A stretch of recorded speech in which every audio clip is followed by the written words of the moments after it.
요한은 물로 세례를 베풀었으나 너희는 몇 날이 못되어 성령으로 세례를 받으리라 하셨느니라.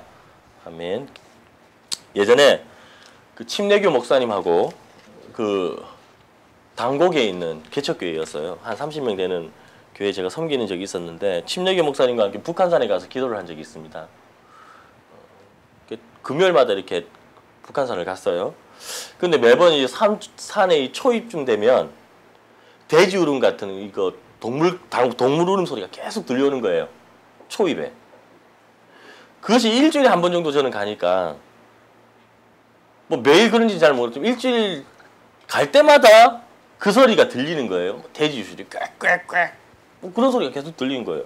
근데 알고 보니까 그게 어떤 여자의 방언 소리였습니다.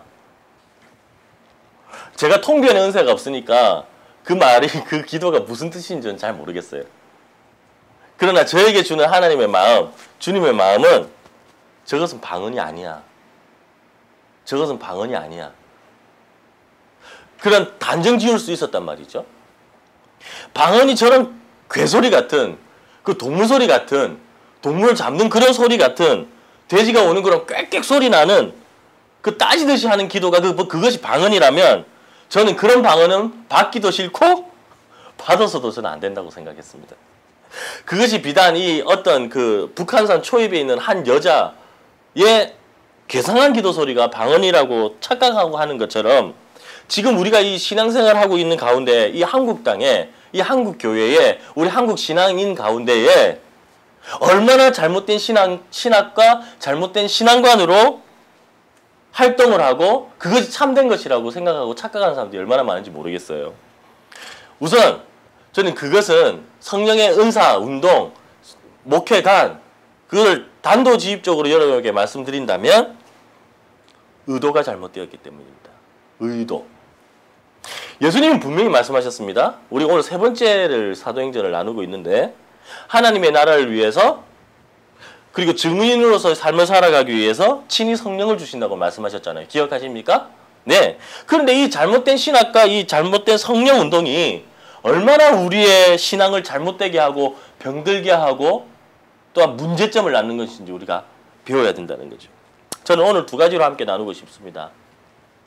하나는 성령을 이야기하면서도 이 불순한 의도와 잘못된 신학과 잘못된 목회관, 잘못된 신앙으로 행하는 사람들이요. 두 번째는 아예 성령을 얘기하지 않는 사람. 두 가지를 함께 나누고 싶습니다. 오늘 여기 모인 우리들, 여기 모인 사람들은 다 성령을 사모하고 성령의 사역을 해야 합니다. 동의하십니까?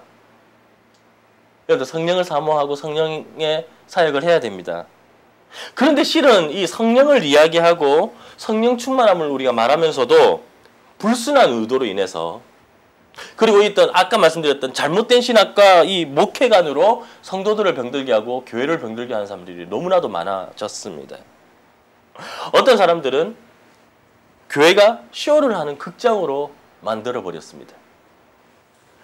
그래서 많은 이들로 하여금 쇼가 교회에서 행해지니 얼마나 인기가 많겠어요.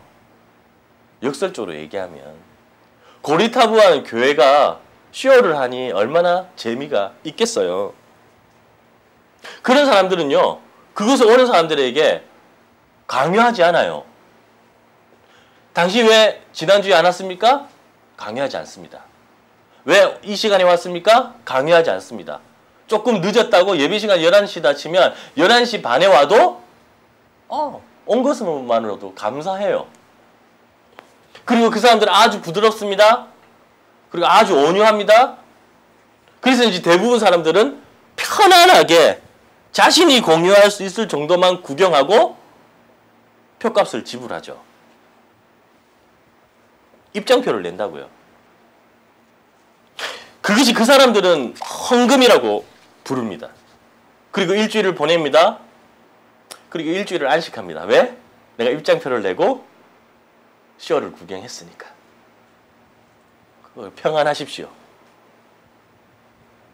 당신은 복받아도 마땅한 사람입니다. 주님이 당신을 위해서 죽으셨어요. 말면 그런 얘기만 합니다. 그런데 정작 그것은 예수 그리스도가 필요 없어요. 성령도 필요 없습니다. 이 땅의 유익과 잘 먹고 잘 사는 법만 배우면 되는 곳. 그들에겐 죄의식이 없습니다. 그리고 회개 따윈 필요 없습니다. 왜요? 일주일 동안 좀 불편하면 불편한 대로, 어려우면 어려운 대로 우리가 자연인으로서의 어떤 고통 중에 살다가 일주일에 가서 안식을 누리면 될 뿐입니다. 왜냐하면 그곳에는 그것에 대해서 가르쳐 주지도 않고 강요하지도 않았으며 자신의 육신의 기쁨만을 위해 살아가기 때문에 그런 것에 대한 관심조차 가지지 않습니다. 그런데 우리가 한 가지 짚고 넘어가야 될 것이 있습니다. 반대로 성령을 얘기하는 사람들이 있습니다. 저처럼 오늘 앞에서 말했던 입장표를 내면서 가는 극장처럼 만드는 교회가 아닌 그런 것으로 되어서는 안 된다고 막 핏대를 하면서 막 이야기하는 사람들이 있습니다. 그런데 여러분과 제가 오늘 이곳에서 말씀을 함께 나누지만 오늘 우리의 포인트는 그것이 아니에요. 그것이 아무리 좋은 이야기고 오목사가 아무리 복음적인 이야기고 구속사적인 이야기일지라도 혹 구원에 관련된 중요한 부분이라고 여러분에게 아무리 선언할지라도 그것은 제 이야기입니다. 자, 잘 들어보십시오. 여러분의 이야기가 아니에요. 저는 여러분의 이야기가 되기를 원합니다. 정작 구원은 개인의 이야기여야 됩니다. 나만의 이야기가 되어서는 결단코 안 됩니다. 제가 연구를 하고 여러분에게 내어놓는 오늘의 이 설교가 오늘의 저희 이야기가 여러분과 상관이 있는 이야기가 되어야 됩니다. 그렇기 때문에 육적인 것을 좇는 사람들도 문제지만 그렇게 의도가 불순하면 듣는 사람들이 아무리 선하다 할지라도 자신의 문제나 자신의 스토리가 안 되면 안 될 터인데 아예 이런 불순하게 잘못된 신학, 잘못된 목회관, 잘못된 은사운동을 하면 성도들은 현혹될 수밖에 없죠. 그것은 더 문제라는 것입니다. 자, 다시 한번 돌아가 봅시다. 오늘 제가 하는 이 설교가 저만의 이야기고 저만의 문제인가요? 여러분은 상관이 없습니까? 아무리 좋은 책, 좋은 설교자, 좋은 멘토가 있다고 합시다. 그 멘토가 여러분에 대해서 구원에 대해서 아주 절묘하게 구체적으로 설명을 해줍니다. 이 땅에는 그런 책들이, 그런 목사님들이 너무나도 많습니다. 그런 프로그램들이 너무나도 많아요. 그리고 여러분들을 감동시킵니다. 여러분들을 하여금 눈물을 흘리게 합니다. 여러분들을 하여금 비전을 공유하게 합니다.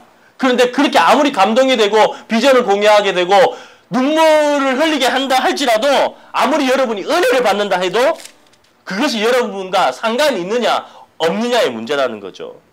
이 땅에 많은 설교자들이 있고 우리들의 신금을 울리는 목회자들이 있습니다. 그리고 목회자들의 삶이 있어요.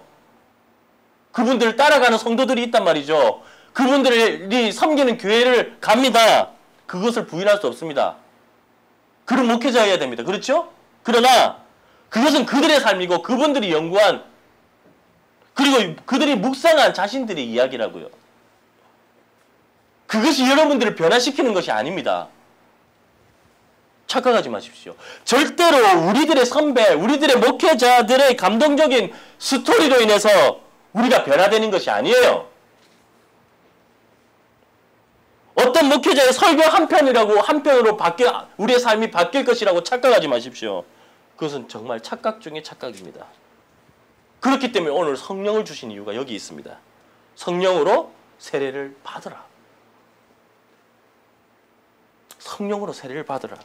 성령으로 세례를 받아야 하는 이유 중에 이유가 바로 나에게 관련되어 있기 때문이에요. 예수님이 여러분에게 인생 가해 선생님, 구원의 가해 선생님을 붙여주신 것과 마찬가지입니다. 그런데 여러분들이 선택할 수 있죠. 지금도 나의 삶보다 그 성령님의 삶을 따라가느냐, 성령님의 기울이느냐, 아니면 나의 육체적인 삶을 그냥 따라갈 것인가. 그렇기에 그것이 누구의 이야기가 아니라 이 성령 세례는 나와 관계가 있다는 겁니다.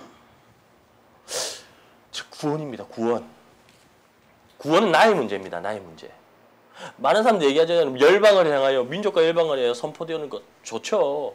근데 자신의 구원의 문제가 해결되지 않은 이상 어떻게 다른 사람의 구원의 문제를 얘기할 수가 있습니까? 자신이 그것에 대한 정답을 가지지 않고 몸부림을 치지 않았고 구체적으로 묻지 않았는데 어떻게 남들에게 가르쳐 줄 수가 있습니까? 그것이 해결되어야 됩니다. 그런데 이상한 소리를 하는 사람들이 있어요. 구원보다 더 중요한 것이 있다고.